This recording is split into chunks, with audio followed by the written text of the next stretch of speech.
Sir, పాట కన్నా ముందు 2 మాటలు చెప్తా. మాట్లాడాలా వద్దా? Thank you. ఎందుకంటే మీరు చెప్పిందే జడ్జిమెంట్. బాబాసాహెబ్ అంబేద్కర్ చెప్పిన మెజారిటీ ఈజ్ లా అని.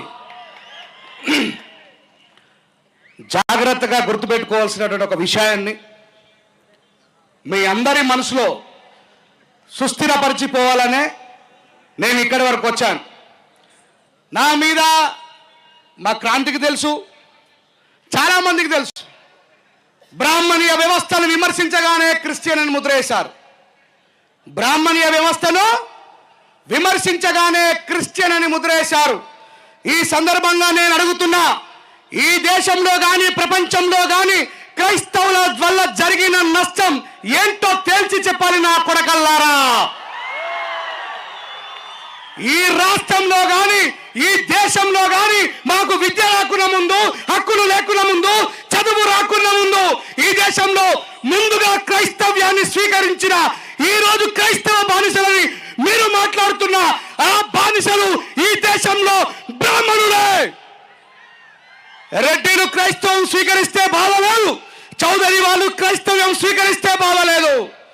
ఇదిగో ఈ మానవాదిగాలు వేలాది సంవత్సరాలుగా మా పాదాల కింద బానిసలై ఉన్న వాళ్ళు ఈ క్రైస్తవ్యం తీసుకెళ్లి మంచి బట్టలేయించింది, విద్యాబుద్ధులు నేర్పింది, ఈ దేశం నుంచి విదేశాలకు వెళ్ళి చదువుకునే అవకాశాలను కల్పిస్తుందని తట్టుకోలేక ఈ రాష్ట్రంలో, మరి ఈ దేశంలో ఏ రాష్ట్రంలో లేదు, ఈ రాష్ట్రంలోనే ఉన్నటువంటి దళితులను విడగొట్టే ప్రయత్నం ఎందుకు చేస్తున్నారో ఇక్కడ ఉన్నటువంటి మాలామాదిగా దళిత సహోదరులు గుర్తుపెట్టుకోవాలా.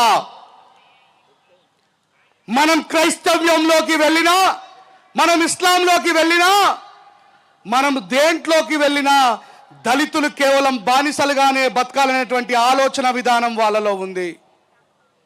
ఈరోజు దళితులకి, దళిత క్రైస్తవులకి ఎస్సీ హోదాను రద్దు చేయాలని, వాళ్ళకు ఎస్సీ హోదా ఉండొద్దని మాట్లాడుతున్న ఊర కుక్కలను ఒక ఈ సందర్భంగా నేను ఏలూరు సభ నుంచి ప్రశ్నిస్తున్నా.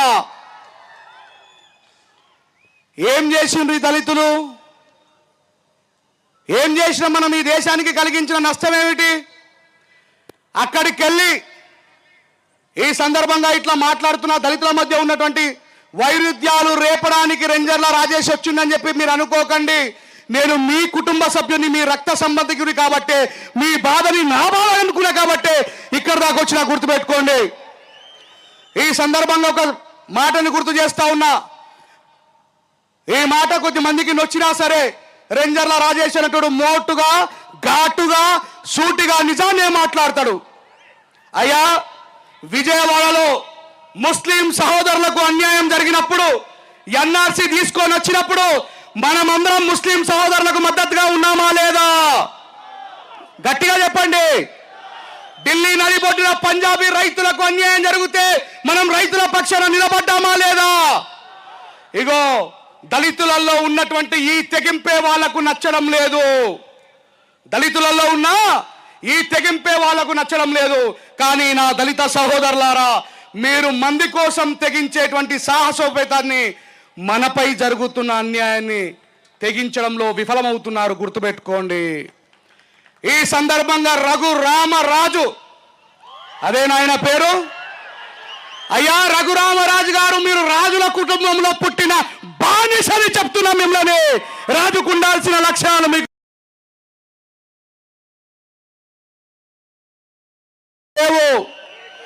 ఈయన 20 సంవత్సరాలుగా ఆంధ్ర తెలంగాణ దళితులకు అన్యాయం జరిగినప్పుడు వాళ్ళ పక్షాన నిలబడ్డ దాఖలాలు లేవు. ఉన్నాయా? అయ్యా, మరి ఎందుకు ఈ రోజు మా వాళ్ళు కొంచెం తెల్లగా బ్రతకగానే మీరు ఓర్చుకోలేకపోతున్నారు? ఈ సందర్భంగా బైబిల్లో ఉన్నటువంటి ఒక మాటను గుర్తు చేస్తా. ఇగో ఇప్పుడు వీడియో ద్వారా బయటకు పోగానే చూడరారే రెంజల రాజేష్ క్రిస్టియన్ అంటే మీరు నమ్మలేరని.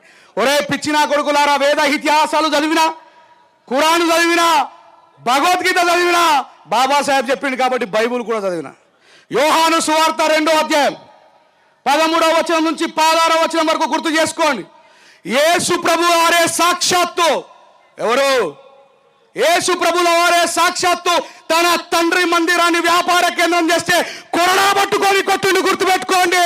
ఆ తెగింపు ఈ రోజు మీరు రావాలి.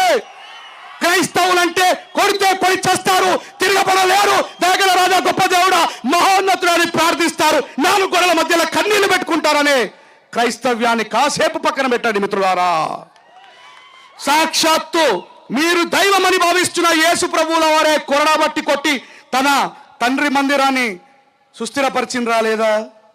మరి ఈరోజు ఇదే క్రైస్తవ్యంలో వ్యాపార కేంద్రాలను ఏర్పాటు చేసుకుంటున్న వాళ్ళు ఎక్కడ? కేవలం సువార్తలాగా ప్రకటిస్తూ అగ్రకులాల్లో ఉన్నటువంటి గుండాల చేత పేడ నీళ్లు జల్లించుకొని దెబ్బలు పడుతున్నటువంటి మీరు 10 సంవత్సరాల నుంచి చెప్తా ఉన్నా దళిత క్రైస్తవులనే చంపుతారు, దళిత క్రైస్తవులనే చంపుతారని. నా మాట మీలో ఎంతమంది విన్నారో నాకు తెలియదు. ఈ రోజు మీరు ఆ రోజే ఒకవేళ ఆలోచన మొదలుపెట్టి తిరుగుబాటు చేస్తుంటే ఇవాళ ఒక ప్రవీణ్ పగడాల మన మధ్యలో కూర్చున్నవాడు గుర్తుపెట్టుకోండి. ఇంకా ఎంతమంది ప్రవీణ్ పగడాలని కోల్పోతామో మీకు తెలియదు. ఈ రోజు కూడా చెప్తున్నా, రేపు నేను కూడా బతుకుంటానో లేదో తెలియదు, కానీ చావుకు భయపడే వంశంలో పుట్టలేదు, చావుని ఎదురించే వంశంలో పుట్టిన గుర్తుపెట్టుకోండి. మీరందరూ కూడా అదే రక్తము, అదే ఖైద భావాధారం నుంచి ఉద్భవించిన వ్యక్తులు. క్రైస్తవులు అంటే పిరికి వాళ్ళు కాదు, తిరుగుబాటు చేసే వాళ్ళని ఈ సమాజానికి తెలియజేయాల్సినటువంటి అవసరం వచ్చింది. అయ్యా నరేంద్ర మోడీ గారు, ఇదే క్రైస్తవుడైన ట్రంప్ గారు మిమ్మల్ని ముఖం పట్టుకొని he's looking beautiful but is a very great killer అని చెప్పి మాట్లాడితే ఆ క్రైస్తవుని ఏమైనా పీకగలిగారా మీరని అడుగుతా ఉన్నా. అయ్యా క్రైస్తవుల విద్య కావాలి, క్రైస్తవుల టెక్నాలజీ కావాలి, క్రైస్తవుల చేత నిర్మాణమైనటువంటి యూనివర్సిటీలలో మంచి క్వాలిటీ ఎడ్యుకేషన్ కావాలి. కానీ క్రైస్తవులంటే మళ్ళీ గుర్తుపెట్టుకోండి, ఈ స్టేజ్ మీద ఎంతమంది దళితులు కాకుండా వేరే కులానికి చెందిన క్రైస్తవులు నాకు తెలియదు. అంతటి మహోన్నతమైన గుణం కలిగిన వాళ్ళు ఎవరైనా వచ్చిరా? బ్రాహ్మణ క్రైస్తవులు ఉన్నారయ్యా స్టేజ్ మీద, రెడ్డి క్రైస్తవులు, వెలుమలు, చౌదరులు, నాయుడులు, రావులు. బిడ్డ గుర్తుపెట్టుకోండి, క్రైస్తవులమైన ఏమైనా మన కోసం మనం మాత్రమే నిలబడాలి. బాబాసాహెబ్ అంబేద్కర్ గారి యొక్క సిద్ధాంతమే మనకు రక్షణ కవచం అనే విషయాన్ని గుర్తుపెట్టుకోండి. ఇందాక ఒక అన్న మాట్లాడుతూ ఆర్టికల్ 25 గురించి మన సమాజానికి తెలియజేయాల్సినటువంటి బాధ్యత ఉన్నాయని చెప్పిండు. దాన్ని ఎవరు తప్పుగా అర్థం చేసుకోకండి. నేను చెప్తా ఉన్నా గుర్తుపెట్టుకోండి, ముస్లిం సహోదరులు రోజుకు 5 సార్లు లా ఇలాహ ఇల్లల్లాహ్ ముహమ్మదర్ రసూలుల్లాహ్ అల్లాహు అక్బర్ అని నమాజ్ చేసిండ్రు. ఈ దేశం నుంచి ప్రపంచ దేశాలు కూడా ఎన్ఆర్సీకి మద్దతు ప్రకటించాయి. కానీ వాళ్ళని కాపాడింది ముమ్మాడికి బాబాసాహెబ్ అంబేద్కర్, భారత రాజ్యాంగాన్ని గుర్తుపెట్టుకోండి. ఈ రోజు మీ వంతు మీరు కళ్ళు తెరిచి ముందుగానే యోగ్యతను కలిగి ఉండండి. బాబాసాహెబ్ అంబేద్కర్ గారి రాజ్యాంగాన్ని గుర్తు చేసుకోండి.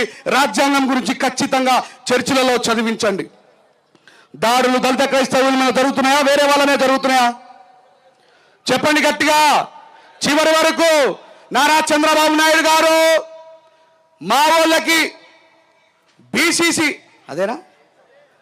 బీసీసీ సర్టిఫికెట్ ఇవ్వాలని నిర్ణయించుకున్న మీరు గౌరవ మాజీ ముఖ్యమంత్రి జగన్మోహన్ రెడ్డి గారికి ఇవ్వగలరా? మీ బావగారైన అనిల్ కుమార్ గారికి ఇవ్వగలరా? ఆయన బావగారైన అనిల్ కుమార్ గారికి ఇవ్వగలరా? నేను వస్తా ఉంటే ఈ ఒంగోలు మీద పెద్ద పెద్ద చర్చలు కనబడతాయి. ఏందది? కల్వరి టెంపుల్ సతీష్ కుమార్ గారికి ఇవ్వగలరా? వాళ్లకు కులం మారదు. ఎందుకంటే అగ్రకులాలు అంతా ఏ మతంలో ఉన్నా ఏ కులంలో ఉన్నా ఒకటే, చివరికి అందరికీ మనమే టార్గెట్ అవుతాం, గుర్తుపెట్టుకోండి. కానీ మనం ఎవరు ఇంటికి కూడా వీగలేడు. మన బాసి ప్రపంచంలో అందరికంటే గొప్ప మేధావి, గుర్తుపెట్టుకోండి. బాబాసాహెబ్ అంబేద్కర్ గారి భారత రాజ్యాంగం ఉన్నంతసేపు జడా శ్రావణ్ కుమార్ గారు ఎందుకు ఈ యాజిటేషన్ని తీసుకున్నారు?